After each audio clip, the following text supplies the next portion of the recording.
Assalamualaikum warahmatullahi wabarakatuh. Welcome back to my channel. Nah, hari ini kita akan membahas mengenai indeks harga. Sebelumnya, do you know about indeks harga? Oke, sebelum kita membahas lebih jauh, ada data Indeks Harga Konsumen 2017 yang bersumber dari Badan Pusat Statistik atau BPS. Nah, datanya seperti ini.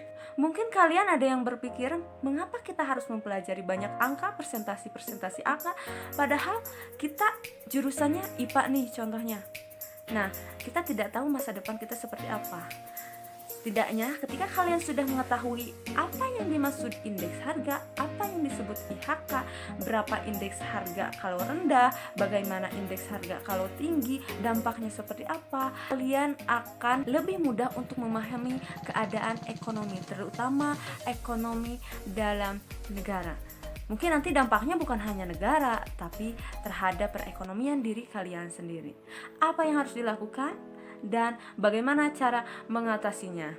Atau barangkali di antara kalian nanti ada yang kerja di BPS, kan enak sekali. Barangkali nanti kalian kerja di BPS, kemudian nanti bisa mengatur bagaimana perekonomian negara, bisa mengetahui bagaimana perkembangan ekonomi, atau kalian bisa memberikan kontribusi untuk mengatasi dari masalah perekonomian negara ataupun individu. Next, nah indeks harga pengertiannya seperti ini. Dia adalah ukuran statistik, ya statistik itu berupa angka-angka mengenai apa? Mengenai perubahan harga.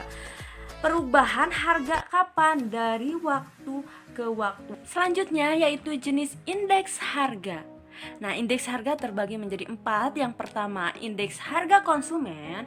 Yang kedua, indeks harga produsen. Yang ketiga, indeks harga perdagangan besar. Dan yang keempat, yaitu indeks harga yang dibayar dan diterima petani. Baiklah, kita bahas yang pertama, yaitu indeks harga konsumen. Indeks harga konsumen itu apa? Jadi ini adalah angka yang menggambarkan tentang perubahan-perubahan harga yang terjadi pada barang-barang yang dikonsumsi oleh konsumen. Contohnya barang apa saja? Bisa dalam bentuk jasa, atau bisa dalam bentuk makanan, bisa dalam bentuk barang lain, ataupun perumahan. Itu dihitung di dalam indeks harga konsumen atau IHK. Yang kedua yaitu IHP atau indeks harga produsen. Ini indeks harga yang seperti apa? Dia adalah angka-angka yang menggambarkan mengenai perubahan harga yang terjadi pada barang ataupun jasa pada tahap produksi. Nah, kenapa pada tahap produksi? Namanya juga produsen, pasti berhubungan dengan produksi. Nah, di sini IHP ini bisa menjadi acuan terhadap penentuan harga, baik dia harga secara grosir ataupun harga eceran. Nah, biasanya yang dilihat harga apa di sini adalah harga bahan baku atau bahan mentah untuk produksi. Ketiga yaitu indeks harga perdagangan besar atau IHPB. Lihat dari judulnya saja, ini adalah perdagangan besar, berarti lingkupnya ini adalah perdagangan yang besar. Contohnya seperti apa? Bisa pertanian, pertambangan, industri, eksportir ataupun importir. Intinya yang ada di dalam perhitungan IHPB ini dia yang memang penjualannya berskala besar. Yang keempat yaitu indeks harga yang dibayar dan diterima petani. Jadi ada IB dan ada IT. IB itu adalah indeks bayar, IT itu adalah indeks yang diterima. Indeks bayar itu apa? Jadi indeks bayar adalah indeks atau angka-angka yang menunjukkan perubahan harga barang-barang yang dikonsumsi oleh petani. Contohnya apa? Biaya untuk modal, terus konsumsi, terus pajak, dan hal-hal lain yang digunakan oleh petani dalam menghasilkan barang. Sedangkan indeks diterima yaitu harga-harga atau perubahan harga yang diterima oleh petani. Seperti itu. Selanjutnya tujuan dari perhitungan indeks harga yang pertama adalah menentukan kebijakan pemerintah. Contohnya, di data BPS, Badan Pusat Statistik, terdapat bahwa indeks harga konsumen tinggi. Nah, kenapa Ibu membahas IHK? Biasanya IHK ini berhubungan dengan inflasi. Inflasi itu adalah kenaikan harga-harga yang akan kita bahas setelah indeks harga. Nah, ketika IHK tinggi, gambarkan bahwa laju inflasi itu cepat. Nah, ketika inflasi harga-harga tinggi, apa yang harus dilakukan oleh pemerintah? Melalui kebijakan fiskal. Selanjutnya, yang kedua yaitu membandingkan kemajuan ekonomi negara. Jelas ketika suatu negara keadaan ekonominya ambruk, di mana harga-harga mahal, nantinya akan menyebabkan apa? Ketika harga mahal, otomatis daya beli masyarakat menurun. Ketika daya beli masyarakat menurun, maka akan berpengaruh kepada tingkat produksi, karena barang-barang henteu laku, terus naik naon deui produksi barang. Akhirnya para pengusaha nanti mengundurkan diri atau dia beralih pada investasi lain. Apa yang harus dilakukan? Nah, di sini kita bisa melihat perbandingan ekonomi suatu negara. Apakah di negara kita perekonomiannya lemah atau tidak? Selanjutnya yaitu mengetahui faktor penghambat kemajuan. Contoh, Ibu masih mencontohkan IHK, indeks harga konsumen. Ketika IHK tinggi, laju inflasi cepat, sebenarnya apa yang menjadi penghambatnya? Apakah barang-barangnya sudah didistribusikan dengan baik, atau harga bahan mentahnya mahal, atau terjadi cuaca yang sangat buruk, atau hal-hal lain? Bisa dari segi politik, tergantung dari faktor mana yang menjadi penghambat kemajuan ekonomi.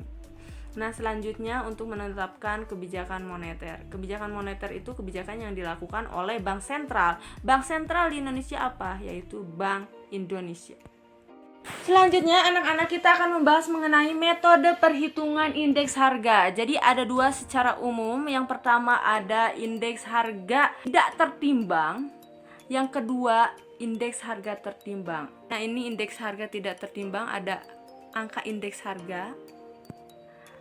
Ini rumusnya, ini angka indeks kuantitas, berarti berhubungan dengan jumlah barangnya, dan ada value. Nah, gabungan dari keduanya. Selanjutnya ada indeks harga tertimbang, ada less payers. Ini rumusnya. Di sini ada kuantitas tahun dasar sebagai faktor penimbangnya.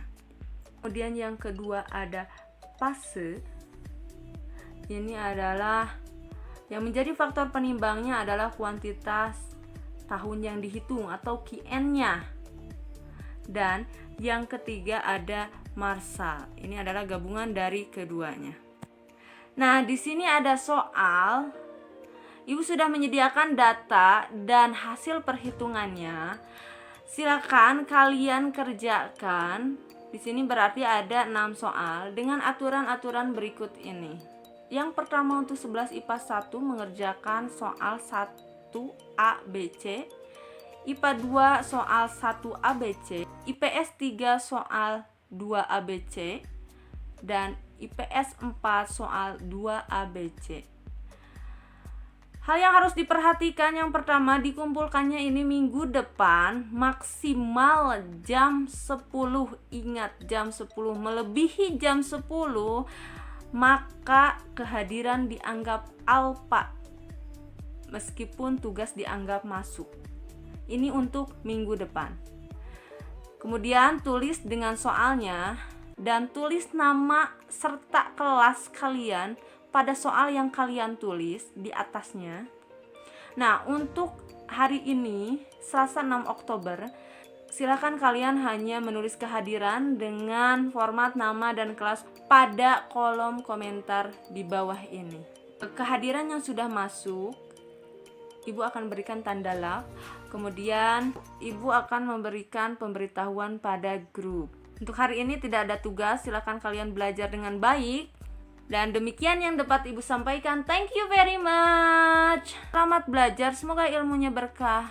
Sekian. Wassalamualaikum warahmatullahi wabarakatuh.